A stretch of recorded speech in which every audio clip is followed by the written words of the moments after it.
भारत का संस्कार नष्ट कर देंगे, भारत का अध्यात्म नष्ट कर देंगे। मैं उनको चुनौती देना चाहता हूं मित्रों, आज से 1,98,58,05,117 वर्ष पहले सूरज धरती पर आया था, तब से लेकर के अब तक जब दुनिया के देशों ने आंख नहीं खोला था तो दुनिया को सिखाने का काम भारत कर रहा था।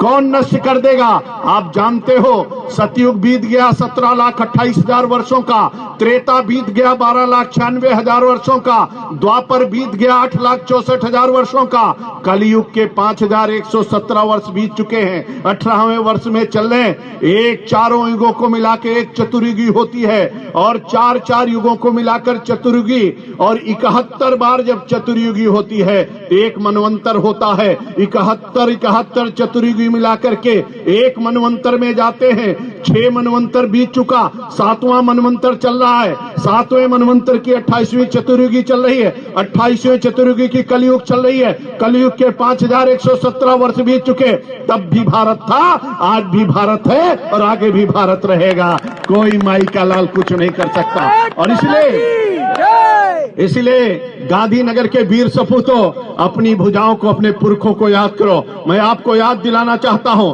चाहे ऋग्वैदिक कालीन भारत हो, चाहे यजुर्वैदिक कालीन भारत हो, चाहे 6ठी शताब्दी ईसा पूर्व का भारत हो, चाहे महात्मा बुद्ध का भारत हो, चाहे महावीर स्वामी का भारत हो, चाहे चाणक्य का भारत हो, चाहे चंद्रगुप्त का भारत हो, चाहे समुद्रगुप्त का भारत हो, चाहे महाराणा प्रताप का भारत हो, चाहे छत्रपति शिवाजी का भारत हो, चाहे रामकृष्ण परमहंस का भारत हो, चाहे स्वामी विवेकानंद का भारत हो, और चाहे रानी लक्ष्मीबाई का भारत हो, चाहे दुर्गा भाभी का भारत हो, चाहे महात्मा गांधी का भारत हो, चाहे सरदार वल्लभ भाई पटेल का भारत हो, और चाहे नरेंद्र भाई मोदी का भारत हो। एक अद्भुत भारत, एक दिव्य भारत। मुकाबला करना चाहते हो, लोग तुलना करते हैं, बहुत लोग अज्ञानता में तुलना करते हैं, कहते हैं कहाँ राहुल, कहाँ? हमने कहा किससे तुलना कर रहे हो? कहाँ जमीन, कहाँ आसमान, कहाँ मूंछ का बाल, कहाँ पूंछ का बाल? कोई तुलना नहीं भैया। कौन सी तुलना करना चाहते हो? कैसी तुलना करना चाहते हो? इसलिए कार्यकर्ता मित्रों, आपको गौरवान्वित होना चाहिए, गर्व करना चाहिए। अरे भारत माता का शेर का नाम है नरेंद्र भाई मोदी। एक तरफ ब्रांड है, एक तरफ कांड है। चर्चा करते हो, इधर तो नरेंद्र भाई मोदी एक ब्रांड है और राहुल उधर एक कांड है। कौन सी चर्चा करना चाहते हो? चर्चा करते हैं। मैंने कहा भारत माता का शेर जब अमेरिका पहुंचता है, जहाज से नीचे उतरता है, तो वहां पर बराक ओबामा स्वागत के लिए खड़े थे। नरेंद्र भाई मोदी को देख करके, जो बराक ओबामा अंग्रेजी के सिवा जिंदगी में कोई दूसरी भाषा नहीं बोल पाए, वो बराक ओबामा अंग्रेजी भूल गए, गुजराती बोलने लगे। केम छो कह करके नरेंद्र भाई मोदी का हाल चाल पूछने लगे। और नरेंद्र भाई मोदी उतरे और जब उन्होंने कहा केम छो, तो मजा माचू कह करके उन्होंने कहा।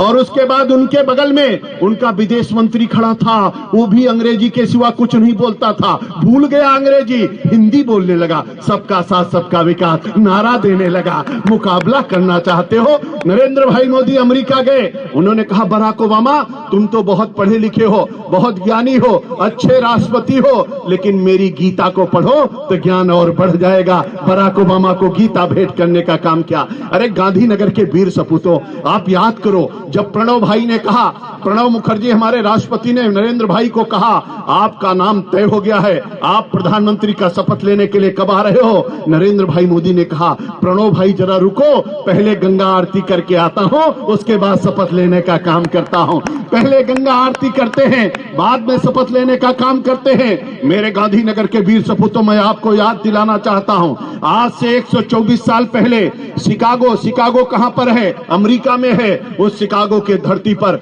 स्वामी विवेकानंद गए थे और स्वामी विवेकानंद ने 11 सितंबर 1893 को पहला भाषण दिया था, दूसरा भाषण 13 सितंबर 1893 को दिया, तीसरा भाषण 16 सितंबर 1893 को दिया, चौथा भाषण 19 सितंबर 1893 को वेदांत का दर्शन कराया, और अंतिम भाषण 27 सितंबर 1893 को स्वामी विवेकानंद देकर के जब नीचे उतरे तो पूरी दुनिया स्वामी विवेकानंद के पीछे चल रही थी। मैं आपको इस बात को याद दिलाना चाहता हूं, आज से 124 साल पहले स्वामी विवेकानंद शिकागो गए थे और 124 साल बाद उसी शिकागो में नरेंद्र भाई मोदी गए थे। मित्रों, आपने देखा होगा, आप थोड़ी जल्दी भूल जाते हो।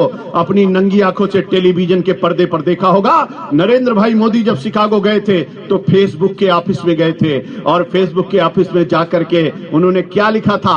2 वाक्य लिखा था, हिंदी में लिखा था। एक लिखा था भारत माता की जय, और दूसरा लिखा था सत्यमेव जयते। हर भारतवासी का सीना चौड़ा हो रहा था। मित्रों, आज से 124 साल पहले जो शिकागो गए थे, उनका नाम भी नरेंद्र था और इनका नाम भी नरेंद्र है। मित्रों, वो भी नरेंद्र थे, ये भी नरेंद्र है। मुकाबला करना चाहते हो? हमने कहा नरेंद्र भाई मोदी जब मॉरिशस गए तो गंगा जल सीसी में लेकर के गए, शिवलिंग पर चढ़ाने का काम किया। नरेंद्र भाई मोदी जब सऊदीया पहुंचे तो सऊदीया के बादशाह ने उनका स्वागत किया और कहा नरेंद्र भाई मोदी, मुस्लिम राज्य सऊदीया है, सारे मुसलमान वहां पर हैं, लेकिन नरेंद्र भाई मोदी को सऊदीया के बादशाह ने कहा, नरेंद्र भाई मोदी, मैं आज धन्य हो गया, आप हमारी धरती पर आए हो, मैं आपका स्वागत करता हूं। स्वागत के बाद सऊदीया के बादशाह ने कहा, नरेंद्र भाई मोदी, दुनिया का सबसे बड़ा मस्जिद हमारे सऊदीया में है, जितना बड़ा मस्जिद है उतना बड़ा मंदिर बनाने के लिए मैं आपको जमीन देना चाहता हूं। ये सऊदीया का बादशाह करता है, किसको देख करके कहता है? भारत माता के उस शेर को देख करके कहता है, नरेंद्र भाई मोदी को देख करके कहता। अरे पूरा भारत गौरवान्वित है। मित्रों, कौन मुकाबला करेगा? किससे मुकाबला करना चाहते हो? आप अपने घर में दिया जलाते हो दीपावली में, नरेंद्र भाई मोदी बॉर्डर पर सेना के बीच में दिया जलाते हैं, सेना के बीच में दिया जलाते हैं। नरेंद्र भाई मोदी ने कहा, मित्रों अब तो कुछ नहीं, अब अगर गोली चलेगी तो इधर से क्या होगा? ईंट का जवाब पत्थर से और गोली का जवाब गोले से दिया जाएगा। और इसलिए बॉर्डर पर क्या हालत हुई आप जानते हो? लोग कहते थे, सबके मन में कल्पना थी कि अमेरिका लादिन को पाकिस्तान में घुस करके मारता है, भारत क्यों नहीं मारता? अरे हमने कहा कैसे मारेगा? जब कोई मर्द प्रधानमंत्री बनेगा तभी तो मारेगा। और आपने देखा होगा, एक कवि ने हमसे कहा, न जाने कब लाल किला मर्दानी भाषा बोलेगा। हमने कहा कविवर चिंता मत करो, 2014 में लाल किला मर्दानी भाषा बोलेगा। और आपने देखा होगा मित्रों, म्यांमार में घुस करके मारा और पाकिस्तान में घुस करके मारा। आज दुनिया के केवल 3 देश हैं जो दूसरे देश में घुस करके मारते हैं। एक का नाम अमेरिका है, दूसरे का नाम इजराइल है, और तीसरे का नाम भारत है जो दूसरे देश में घुस करके मारता है। मित्रों, अरे कौन कहता है? मैं आपसे कहना चाहता हूं, मेरे गुजरात के वीर सपूतों, आपकी धमनियों में अगर भारत माता का खून बहता है, अगर आप अपने आप को भारत माता की सच्ची संतान कहते हो, तो मैं आपको याद दिलाना चाहता हूं, अथर्ववेद में एक लाइन है जिसमें कहा गया है, माता भूमि पुत्रो हम पृथिव्याम, भूमि मेरी माँ है, मैं इस पृथ्वी का पुत्र हूं, अगर जीऊंगा तो भारत माता के लिए और मरूंगा तो भारत माता के लिए, ऐसा संकल्प होना चाहिए। और इसलिए आपकी माँ को कोई कुछ कहता तो आप नाराज हो जाते हो। मैं आपसे कहना चाहता हूं, अगर भारत माता की तरफ कोई आंख उठाने की कोशिश करे, उसकी भी आंख निकाल लेने के लिए हमको आपको तैयार रहना चाहिए। इसलिए देह की शक्ति को तौलना चाहिए, देश की भक्ति को बोलना चाहिए, और माँ की अस्मिता को कोई अगर छुए, रक्त हो तो उसे खौलना चाहिए, रक्त हो तो उसे खौलना चाहिए, ऐसा संकल्प लेना चाहिए। मेरे नौजवान साथी जितने खड़े हैं, मैं याद दिलाना चाहता हूं, बहुत सारा प्रश्न राहुल ने किया है। मैं आपसे कहना चाहता हूं, गांधीनगर के वीर सपूतों, मैंने 167 प्रश्न तैयार किया है, और मैंने चुनौती देना चाहता हूं, जो ऊपर चले गए उनके लोग और जो नीचे जिंदा हैं, अगर कोई माई का लाल एक प्रश्न का उत्तर दे देगा तो मैं जीवन भर गुलामी करूंगा। अगर एक प्रश्न का उत्तर दे दे मित्रों, कोई कांग्रेसी नहीं बताता कि धारा 370 क्यों लगाई गई, कोई कांग्रेसी नहीं बताता कि लियाकत समझौता क्यों किया गया, कोई कांग्रेसी नहीं बताता कि सिंध नदी के जल के बंटवारे में 2/3 से ज्यादा पानी पाकिस्तान को क्यों दिया गया, कोई कांग्रेसी नहीं बताता 72,400 किलोमीटर जमीन कट करके पाकिस्तान के कब्जे में कैसे गई, कोई कांग्रेसी नहीं बताता 61-62 में जब चाइना का युद्ध हो रहा था भारत के साथ, तो भारत का प्रधानमंत्री कबूतर क्यों उड़ा रहा था, कोई कांग्रेसी नहीं बताता है।